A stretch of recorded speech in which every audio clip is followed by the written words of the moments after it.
ఇప్పుడే మీరు చూశారు మద్యం పైన చెక్ పెట్టాం. ఒకప్పుడు మీరు చూస్తే నాసి రకం మందు వచ్చేది. మీరు పక్కన పోయి కర్ణాటక పోయి మందు తాగేవాళ్ళు. ఇప్పుడు ఆ బాధ లేదు.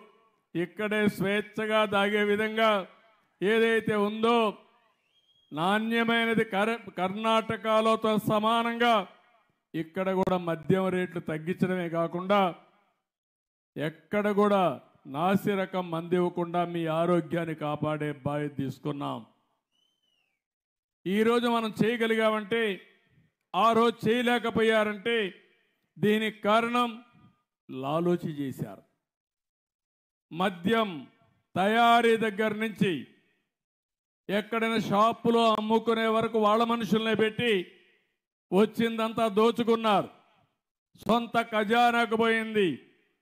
ఇప్పుడు మీకందరికి కూడా మద్యం ధరలు రేషనలైజ్ చేయడమే కాకుండా నాణ్యమైన మద్యం ఇచ్చి ఈరోజు మీరు ఒకసారి చూస్తే ప్రభుత్వ ఆదాయానికి కూడా పెరిగే పరిస్థితి వచ్చింది.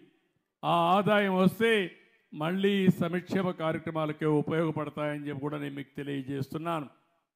మద్యం దోపిడీకి అడ్డుకట్టేశాం. నేను ఇంకొక మాట కూడా చెప్తున్నాను. ఎవరైనా సరే ఎక్కడైనా బెల్ట్ షాపులు పెడితే మాత్రం నేను కూడా బెల్ట్ తీయాల్సి వస్తుంది. జాగ్రత్తగా ఉండమని హెచ్చరిస్తున్నా. నేను చాలా స్పష్టంగా ఉన్నాను. మద్యం జోలికి ఎవరు రాకూడదు. ఎవరైతే షాపులు తీసుకున్నారో వాళ్ళు అమ్ముకోవడం తప్ప ఏ నాయకుడు కానీ ఏ దందాలు చేసేవాళ్ళు కానీ అందులో ఇన్వాల్వ్ అయితే మాత్రం నేను ఎవరిని వదిలిపెట్టనని చెప్పి మరొక్కసారి హెచ్చరిస్తున్నా. ఇంకో పక్కన ఈరోజు మీరు